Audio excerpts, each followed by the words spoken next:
Welcome to Market Call. I'm Marella Fernandez. Mike Vinokur with us on the show today. He is Portfolio Manager, Senior Wealth Advisor at Propellus Wealth Partners, IA Private Wealth. He'll take your questions on North American large caps today. Here's how to reach us.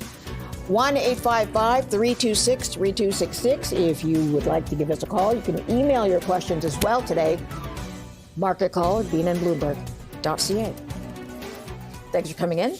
Pleasure to be here. We had another record close yesterday for the TSX and the S&P. There's some backtrack today, but not a lot so far. So I'm just wondering if you think as we end the summer, I know people hate to hear that, but we are ending the summer, whether that optimism, that strength will carry on for the rest of the year. We think so. I forget who it was that said an object in motion tends to stay in motion until it doesn't. There's a lot of flow coming into the market. And we think part of that is the fact that maybe a lot of market participants don't want to be in the bond market because they worry that A, returns are low, they're not going to get a return that's maybe better than inflation, and if interest rates do go up instead of going down, they could be at a loss. So I think there's part of that. Part of it could be FOMO, because the last 2 years have been great. Look at European markets this year. Look at the Canadian markets this year, really shining. And the third thing is margin debt.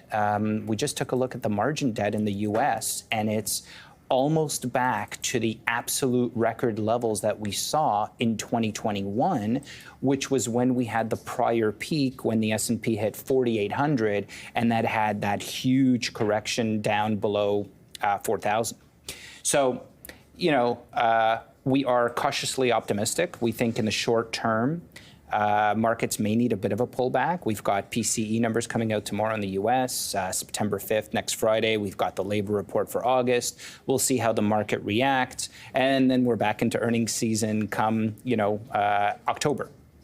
Okay, so a lot to look forward to as far as data points go. Let's talk about tech for a moment. NVIDIA reported yesterday. Some say it's going to be hindered by inability or some regulation over sales to China. Do you feel like that sector is now beginning to maybe level off a little bit and some of that money flowing elsewhere? I think one needs to make a distinction because there are some, in our view, great bargains in that sector. NVIDIA is the poster child. I mean, it's gone up a lot.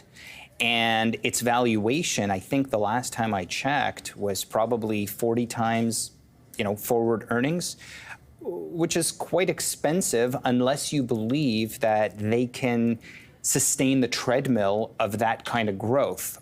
We're not saying that the growth is over. We're just saying that maybe the growth slows down from here, and maybe the valuation on a name like NVIDIA has to either, stay here to catch up or come down a little bit. But that doesn't mean that the capital can't rotate into other parts of the AI growth market or even into NVIDIA's competitors, which are maybe slightly differentiated, but still in the semiconductor space that are trading at a much lower multiple. And we'll talk about one of them, which is one of my top picks. That's later in the show. Okay, we are going to take a break. Mike Vinokur of Propellus Wealth Partners, our guest today. He's taking your questions on North American large caps. Back in a moment. Stay tuned.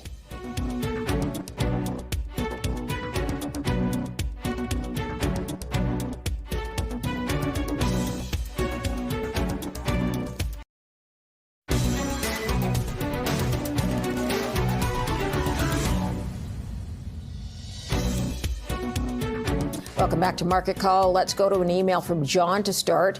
He says, now that the elephant is off its back, should I chance a half position in Couche-Tard, Alimentation Couche-Tard, which, of course, backed off a bid for 7-Eleven from the Japanese owner. So let's pull up that chart, have a look at where Couche-Tard is. It has dropped quite a bit, so it's at 63.63. What did you think, first of all, about the back off and whether there's a bounce back for Couche-Tard? So first of all, I think that the acquisition may have been a little bit aggressive on their part. But at the same time, Alimentation Couche-Tard has built its whole history on acquisitions. And from our point of view, it looked like maybe they got so big that they're they felt like they needed to make an acquisition that was going to move the needle. Small little tuck-in acquisitions here and there just doesn't do it for them anymore. I think they're up to, I don't know, something like 15, 20,000 locations around the world in Europe and, all over the place, right? So very, very well-run company. I'm just concerned that the market has always treated this company as a growth by acquisition engine. And maybe this back office telling the market, hey, unless you really strive to overpay and take on a lot of debt, there aren't a lot of big elephant acquisitions left in the space. And without acquisitions and integration, maybe there's not that much room for earnings growth. And maybe we don't want to pay such a multiple for a company that really can't move the needle anymore unless they really overpay and lever up the balance sheet. Okay, so this was at a high at the end of last year at 83. I think it was down now to 68.60 where we see it. So that is where Couche-Tard stands today. Let's go to the phone lines. Elliot on the line in Hamilton, Ontario. Hi, Elliot. Equitable Bank down about 10% today. Is this the rare miss in a good company, or is this the beginning of something worse coming down the pike? Thank you. Okay, thank you for the question. Equitable Bank. What is your take on EQB? Thank you for the question, Elliot. So we like EQB as an operator. We think that they've done a very good job of navigating the mortgage market. But we are concerned that we are in the midst of the credit cycle in Canada still. And unlike the 6 big banks in Canada, EQB is very focused in a narrow set of businesses, primarily mortgages, some other credit, lines of credit, a little bit of commercial, I believe, but I believe the bulk of their business is residential.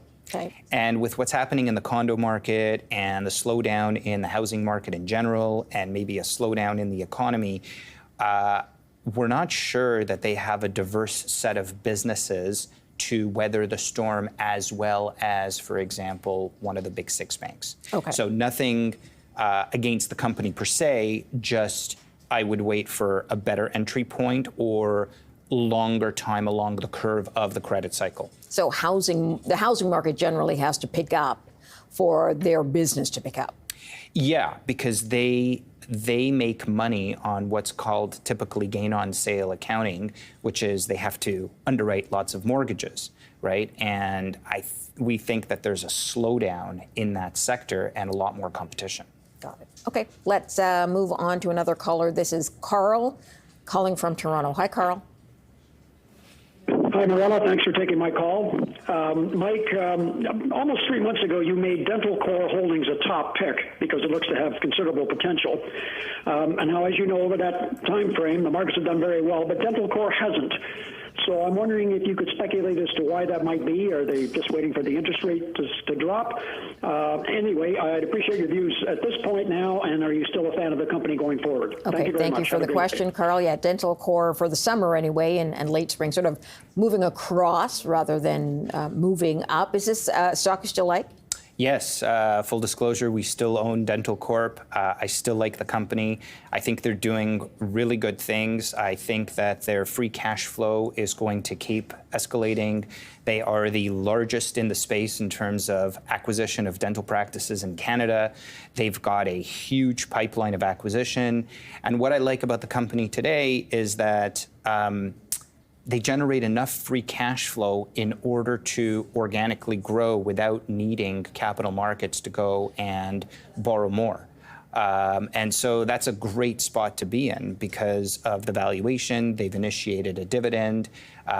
Insiders own a reasonably big chunk in the company, and it's pretty much a recession-resistant business. And now with the Canada Dental Plan, I'd like to think that a lot of their dental practices, even if we do go into a slowdown, will have that stabilization effect because more patients will qualify for that program. And so revenues may not go down as much as in past periods. Is this the kind of business that, as you mentioned, they might have a lot in the pipeline, but it's going to grow more slowly as they incorporate those businesses under the umbrella? No, in fact, I think with escalating free cash flow, they can actually escalate the amount of dental practices they purchase on a quarterly basis because it's all accretive now onto the balance sheet. It really is going to depend on the multiple to EBITDA that they have to pay and how quickly they can integrate the practices. But what they're also doing, which is they're integrating AI and other technologies into the practices to accelerate the efficiency and the proficiency of the practices themselves. So I think in the next couple of quarters, we're going to hear some good things. Got it. Okay. We have Mike Vinokur with us today, Propellus Wealth Partners, IA Private Wealth. He's taking your questions on North American large caps. Here's how to reach us, 1-855-326-6266. We're back in a moment.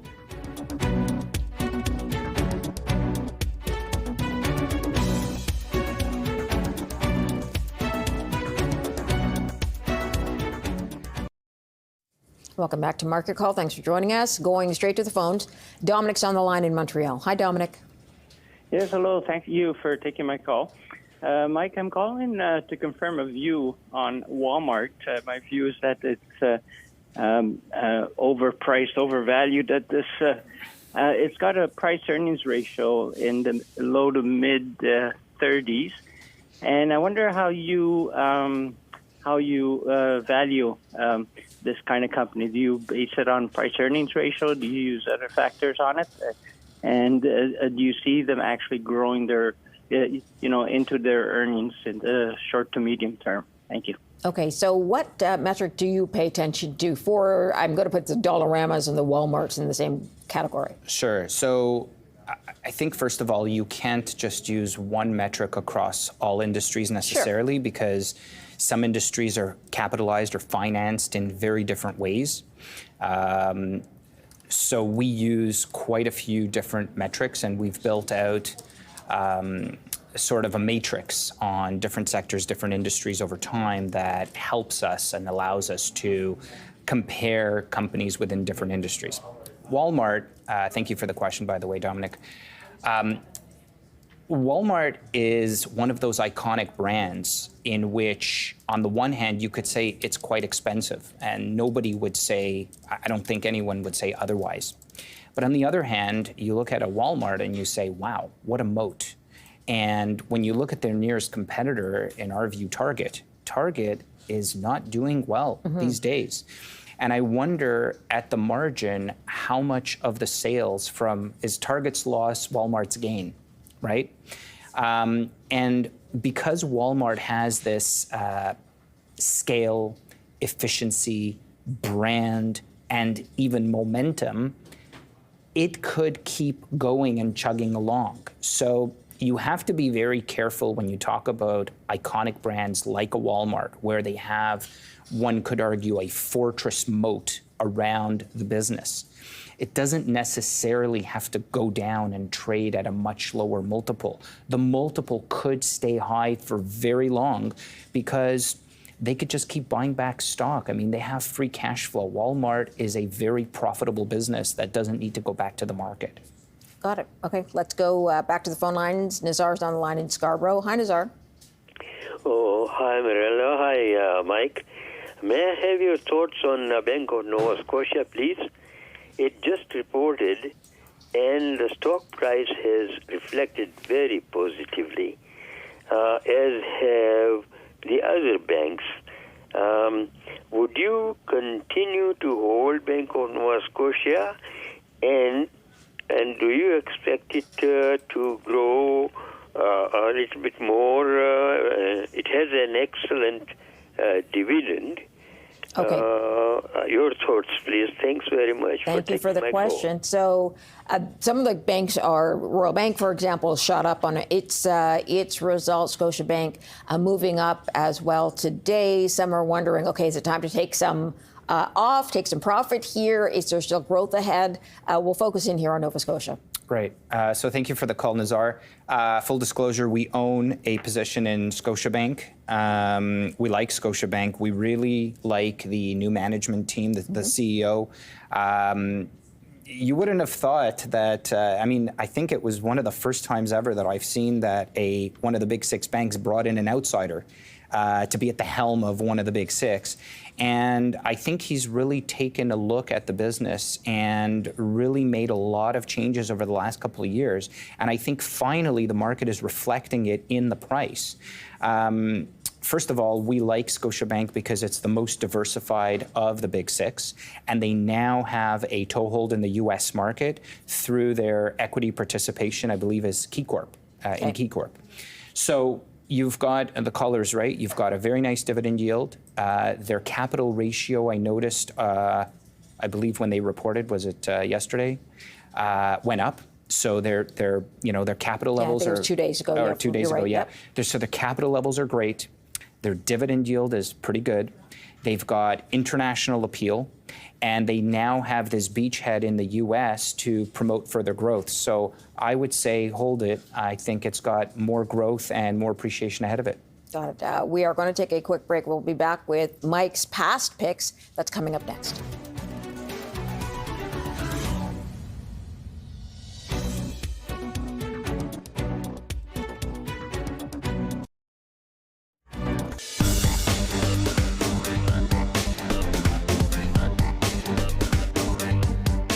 Welcome back to Market Call. We're going through past picks from Mike Vinokur. These are from last October 29th, 2024. At the time, Mike, you chose Cigna, which is a global health company. It was at $308.23 US on the New York Stock Exchange, down now to $298.13. So it's dropped a little bit, 3% down return. Total return down 2%. Tell me a little bit about the company. So Cigna is one of the big HMOs in the U.S., and they also own a PBM, which is a pharmacy benefits manager. So pretty big HMO. Full disclosure, we did sell out of it last year toward the end of the year, primarily because the Trump administration announced some negative, what we thought were negative impacts toward the HMO business in general, but also toward the one specifically that happened to own a PBM. They didn't like the margins. They thought that perhaps they need to force a sale of the PBMs. We weren't sure how that may impact the business, and so we decided to exit the position. Got it. Is it something you would reinvest in at some point, or are you waiting sort of until Washington settles down a bit? Yeah, so in the last 9 months, we've seen United Health, Centene, Cigna, and a slew of others report earnings, but the common theme has been that their margins are compressing because what's called the MLR, the medical loss ratios, are going up, number one. But number two, there's still this political cloud, generally speaking, in the healthcare sector. So we're not necessarily jumping just yet. I think this is going to go on for a few more quarters until we get a little more clarity around the industry and the business itself. Got it. Okay, let's get to your next past pick. Rogers Communications on the TSX RCI/B at 50.52. This was October 29th last year, and now 49.20, 3% downside at 0.4% upside, I guess, on the dividend. Rogers Communications, telecommunications in general, seem to have plateaued a little bit now. Is this something you're still invested in? Absolutely. So we were a little too early. We did not see the huge correction downward in the three big telcos in Canada. They have bounced back quite a bit. Rogers, I think, hit a low of $35 or $36 back sometime in April, and so has had a huge run up. In the meantime, we think that pricing has gotten better for the incumbent telcos. Cost management has been pretty good. They don't overpay on the dividend. And so we're quite excited about the position, and we think over the next couple of years, we see lots of growth and lots of upside ahead. Got it. Okay, so Rogers Communications there. Let's get to Corebridge Financial, which was your third past pick from October. They are essentially insurance, I guess, $32 at the time. You recommended it, and up to $35 US now, 10% upside, 12% with total return. Can you tell me a bit more about them? They're in New York. Yeah. So Corebridge is a life co. So they do, annuities, life insurance, health plans, typical life co type of businesses. Corebridge was spun out of AIG. AIG is still a very big shareholder of Corebridge. Corebridge is, in our view, extremely well run, very inexpensive. We think the stock is going to do $5+ a share of earnings. So, right now trading at six and a half times forward earnings. We think that's quite inexpensive for the quality of book that Corebridge has. Very diversified book of business in terms of the various subsets of businesses that they operate in. So this is something you're going to hold on to? Absolutely. Got it. Okay. We are going to set up another break here. We'll get more phone calls from Mike Vinokur for when we come back. He's with Propellus Wealth Partners. Your question today on North American large caps. Back in a moment.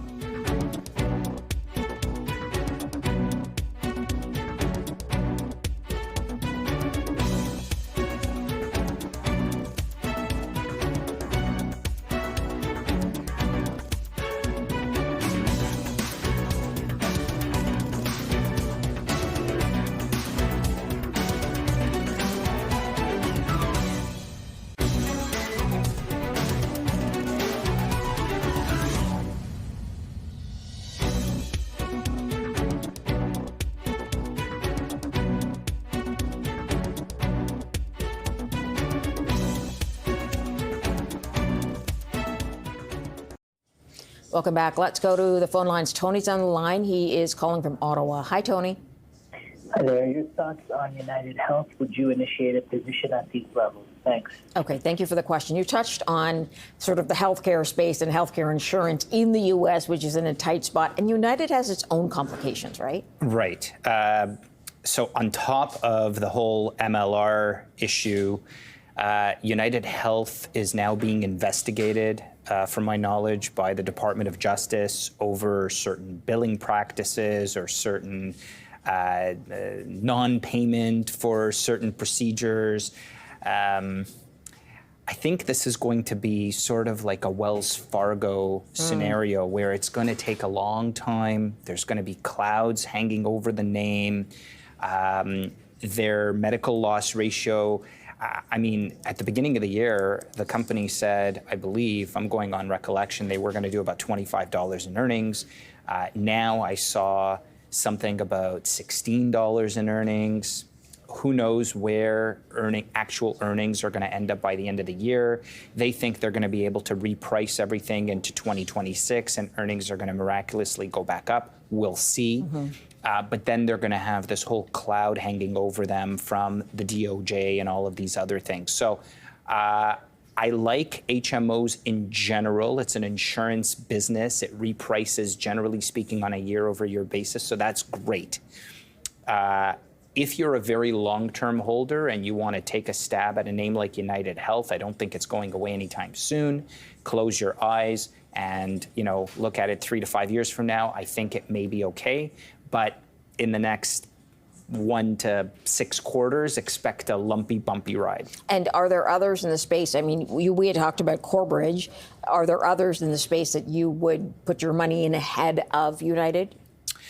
So we only own one in the space, which is Centene, and we are down on Centene for the same reasons of the issues of MLRs creeping up and guidance being pulled back and whatnot.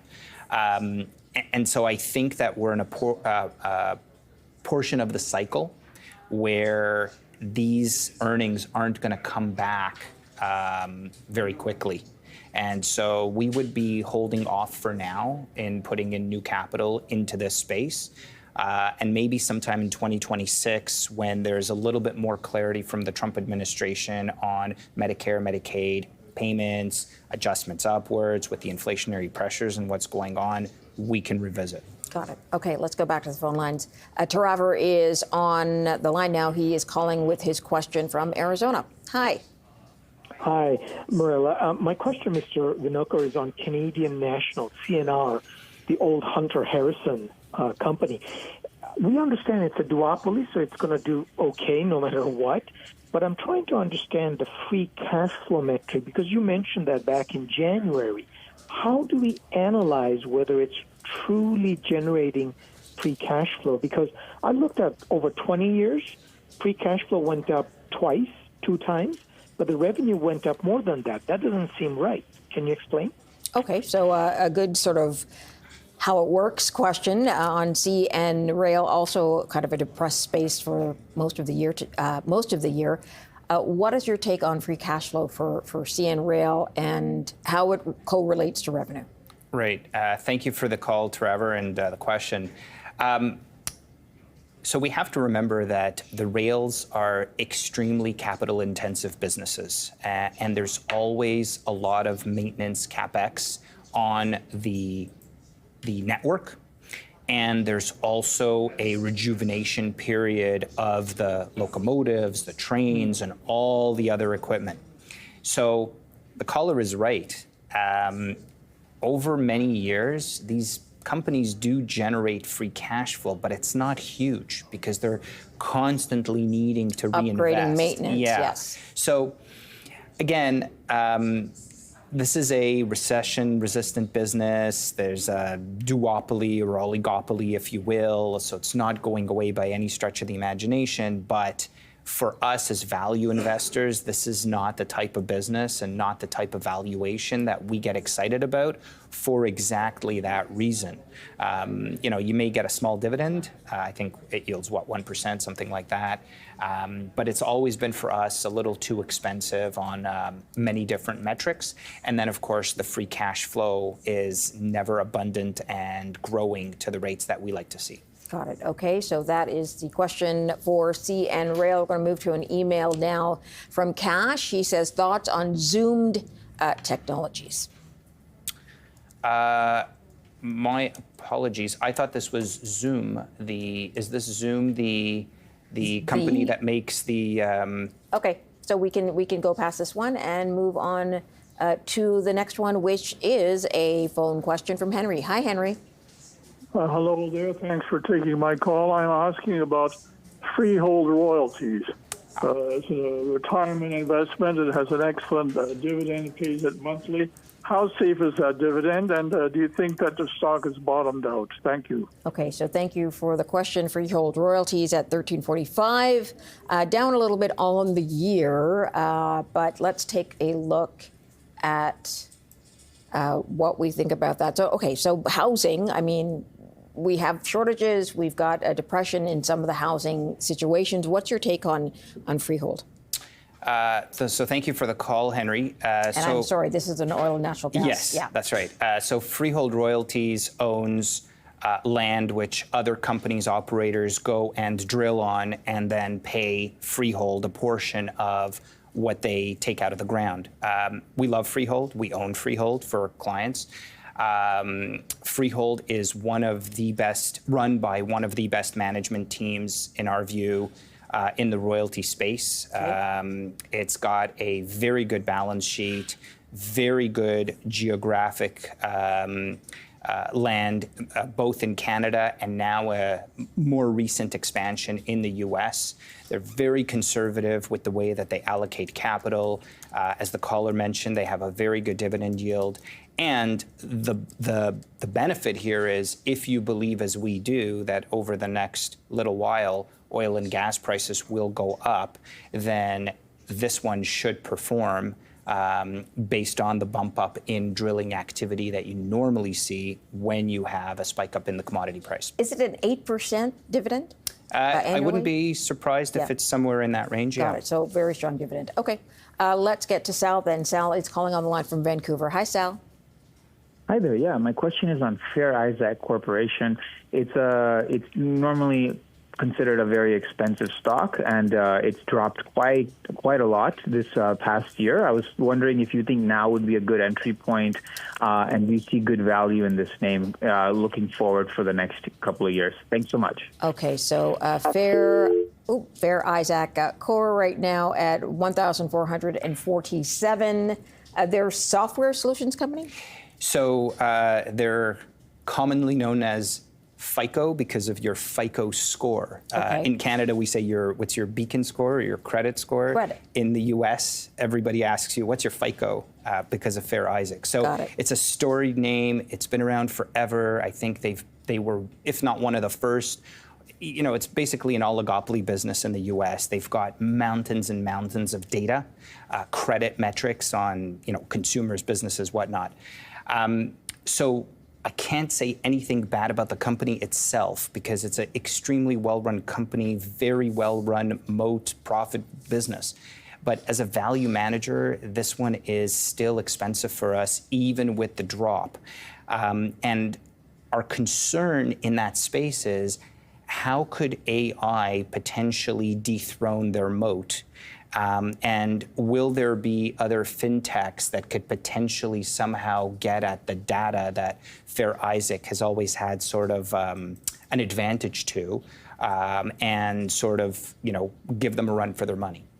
Okay, so definitely it's up a lot over the last number of years. It's a fair sort of steady one, and with the data that it owns, you're saying it's got that benefit that it would be really hard to eat in on. Right. The other thing with Fair Isaac, of course, is that the more people ask for credit, the more money they typically make, because with every check on credit, they probably get a fee. And if you think, as we do, that perhaps we're heading into a slowdown where there's going to be a contraction of credit, well, then maybe their revenues go down as well. So a mix of competition in the future plus the credit cycle may make their business a little slower. And so maybe that's what the market is signaling here. Got it. Okay, we're going to take a quick break. More phone calls and emails from investors in a moment. Stay tuned.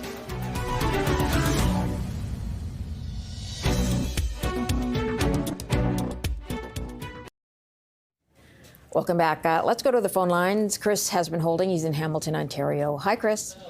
Hi, Marilla, and thanks very much. Mike, I was interested in your earlier comments about Walmart, and I wondered whether you would mind comparing that to Costco and whether at this point you would consider Costco to be a buy, sell, or hold. Thank you very much. Okay, thank you for the question. We do have Costco down almost $3 today, up 4% over the year. How do you compare this to Walmart?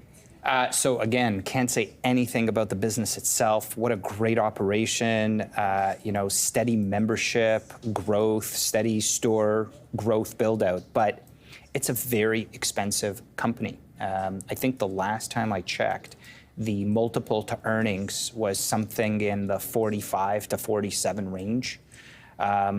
So when you think about that, you say to yourself, okay, if you and I and Warren Buffett went and bought Costco, right? That means next year, for all the money we laid out, we may make 2% on our capital. And then you got to ask yourself, okay, well, how quickly can that revenue grow? And of that revenue growth, how much falls to the bottom line? And for all the business risk that a business like Costco takes with, inventory and labor management and supply chain and tariffs and all of that, is there enough margin of safety, notwithstanding the fact that this is a great business? I mean, where's the bar? How much are you gonna pay to say, I wanna own this equity no matter what? And for us as value investors, that's just a little too high of a bar. Got it. Okay, Chris, I hope that helps you out. We're gonna move on to Paul from Orangeville. Hi, Paul. Hello. I'm looking at Cameco and the uranium world. How does he see it in the next future? Okay, thank you for the question. Cameco's at 108 today, up 4.3, 92% over the year. So a lot of people are looking down the road at nuclear reactors being built for the energy need, but that's a longer timeline. Yeah. So would you say that this is the kind of company, if you're investing it now, again, you have to invest and sort of, not look at it for a little while, it might trade sideways? Yeah, I'm a little concerned that, for the longest time, nobody wanted to talk about Cameco. Like, this was a dead stock, dead company forever and a day, right? If you look back, I think 10 years at the stock chart, you'll see, really, people made no money. all of a sudden now people have realized that, wow, nuclear is safe, it's clean, it's abundant. So it's become a little bit more in vogue to invest in nuclear, uranium, whatever. And I think that people have gotten very excited about this name. The one thing that gives me pause is that my understanding is when uranium is sold to the power utilities, those contracts are done for 5 and 10 years at a time. So it's a very locked in thing. So I'm not quite sure that the earnings power of this uranium miner is going to just jump up, notwithstanding the fact that people are so giddy on the valuation of the company and the stock price. So that's the only thing you have to take. If you have a very, very, very long-term view, then maybe you want to have a position in something like this. If not, I would caution you to look at the valuation and maybe wait for a pullback or when sentiment becomes a little more negative to initiate a longer-term position. What is a very, very long-term view to you? 10 years plus. Got it. Yeah. Okay, good to know. Let's go to John on the line from London. Hi, John. Hello, Mike. I'd like your opinion on Google, and I'd like you to use Google as a way of reconciling these two statements. NVIDIA is saying their growth is decelerating, and Mag 7 is saying their purchasing, their CapEx expenditures are accelerating. Google's doing very well. Is this an ad for me or just a hold? Thanks very much. Okay, thank you for the question. NVIDIA's concerns come from China and limitations on its ability to sell chips in China, which seems to be changing, but we never know what's coming out of Washington. Let's talk about Google or Alphabet, the parent company. Okay, so thank you for the call, John. Full disclosure, we do own Alphabet. We bought it, thankfully, at a much lower price. We've had a very good run. So your first question is this a hold or is this a buy right now? So I'm going to give you a bifurcated answer. The bifurcated answer is we think it's going higher. Would I buy it now? Maybe not. I would maybe wait for a pullback because from this price, your risk reward is not as good as, had you entered it at a much lower price, obviously. In terms of the two businesses, NVIDIA is a hardware business. Mm-hmm. Google is a services software business. So the margins there are worlds apart, right? And Alphabet is trading at approximately 20, 21 times forward earnings, whereas NVIDIA is trading at something like 40 times, maybe even more than 40 times forward earnings. And Alphabet has a lot of upside potential in things that we don't even talk about, like quantum computing or like Waymo, right? Like these are just sort of freebies that may not even be baked into the valuation of the operating business that generates cash flow today. So if you asked me which kind of business I prefer, Alphabet, hands down. But would I be chasing it at this price? Maybe not. I would prefer that you keep what you've got. If you get the pullback and you get the opportunity and you want to put a little bit more capital to work in that name, go for it. But at this price, I'm not sure that you want to put more in because of the risk-reward ratio. Some people worried there might not be another pullback. Well, I've heard that one before many, many times, and I can tell you that nothing ever goes up like a hockey stick and doesn't look back. There's always a reason for something to pull back. I just don't know the magnitude of the pullback. Got it. Okay, let's go to another caller. Bill is on the line from Bowmanville, Ontario. Hi, Bill. Thank you for taking my call. I'd like your guest thoughts on Constellation Software. It's had a bit of a dip lately. Anyways, general thoughts. Thank you. Thank you for the question. So Constellation, like Couche-Tard, is one of those companies that acquires, and that's how it grows. It has been gone down quite a bit. So today it's down just $54. It's a pricey stock. Yep. But do you like their business model? Is there forward growth from this? So thank you for the call, Bill. I love their business model, and I think that management is pristine. I mean, I believe their CEO is Mark Leonard, if memory serves. And I think that he and his management team has done a phenomenal job of running this business. My concern is that the valuation is reasonably high. The last time I checked, when you look at a free cash flow multiple, I believe it's somewhere in the 30-odd% range, or maybe in the high 20s%, or high 20s multiple, of free cash flow.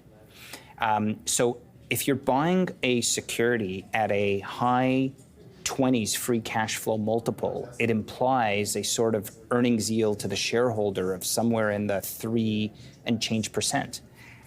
I just don't know that based on the size of the business, how many more acquisitions they can make to move the needle. And it's probably why they've been spinning off some of these entities in the past, like Topicus and whatnot. So as a value manager, it's kind of hard for me to look at this valuation, close my eyes and say buy. But, you know, if somebody asked me, what do you think of the brand and the business and the management team? Fantastic. Got it. And Mark Leonard is the president of that company. All right. That is all the time we have for phone calls and emails. But Mike has new top picks. He'll share them after the break. Stay tuned.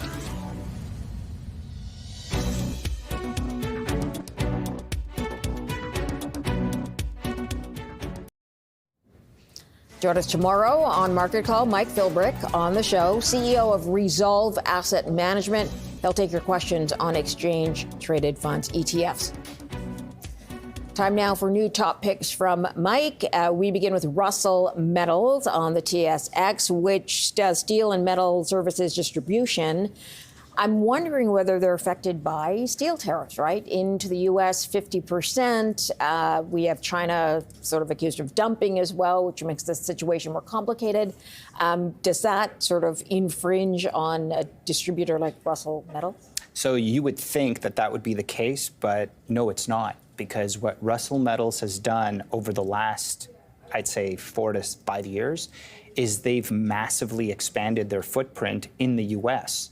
So now they can operate their U.S. business and source U.S.-based inputs, and their Canadian business and source Canadian. And so the tariffs don't really affect them as much. We really like this company. We've known this company for many, many, many years, but over the last few months, we kind of looked at this name and said, wow, on the theme of infrastructure build, both in Canada and the US, what are they going to need? Well, they're going to need the material inputs to create all of these data centers and energy infrastructure and whatnot.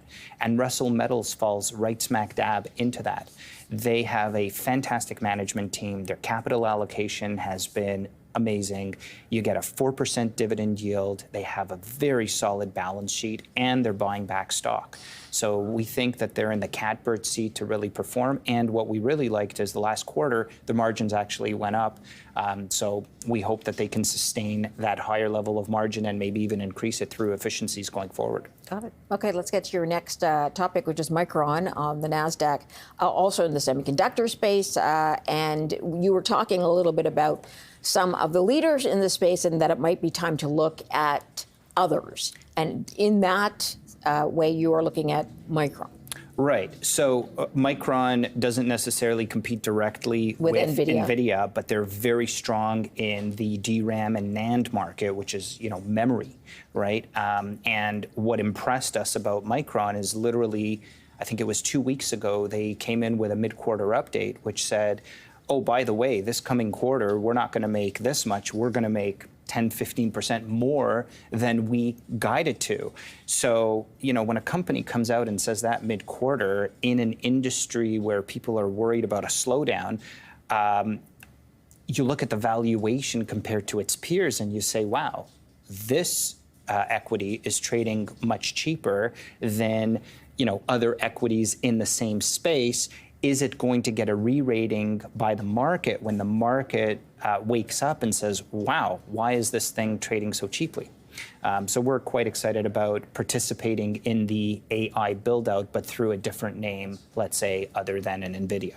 Got it. Okay, let's go to your last pick. Third on the list is Fiserv on the New York Stock Exchange, payments, financial technology company. What do they do well that made you notice Fiserv? Well, Fiserv has been around for a long time, and they've been an aggregator and a grower of payment systems, point-of-sale systems for merchants, et cetera. But the stock just got crushed this year because they have this division called Clover, and Clover was growing at X rate of growth, and then all of a sudden it still delivered growth, but it wasn't growthy enough for the market. And, you know, sometimes that's what happens when a stock gets a little ahead of itself and the market is just so giddy about a certain level of growth and the company doesn't deliver, and then you see a 40% drawdown. We like this business for a couple reasons. One, they have a very good moat. Two, it's cheap. It's trading at less than 12 times next year's earnings. Three, they're buying back a lot of stock. They've been very aggressive, even more so in Q2 than in Q1 of this year. And lastly, we believe that inflation is still here and it's sticky. And for a payment processor, that's a great thing because people may not buy more things, but the things they buy go up in price. As they go up in price, the payment processor benefits because the more gross market value, they take a percentage of it, right? So at the end of the day, they're in the catbird seat to be doing more value processing over time with inflationary pressures and buying back stock at a very cheap price. What did Clover, that part of the business, do? So their growth, I think, was still great, but it wasn't as great as the market thought it would be. And so that just killed the enthusiasm. Yeah, but it has nothing to do with the overall earnings of the company. Got it. Okay, Mike Vinokur, thanks for joining us today. Appreciate you coming in. Pleasure. Thank you. And thank you for joining us today on Market Call. We will see you again tomorrow. A look at the markets as we head to a break.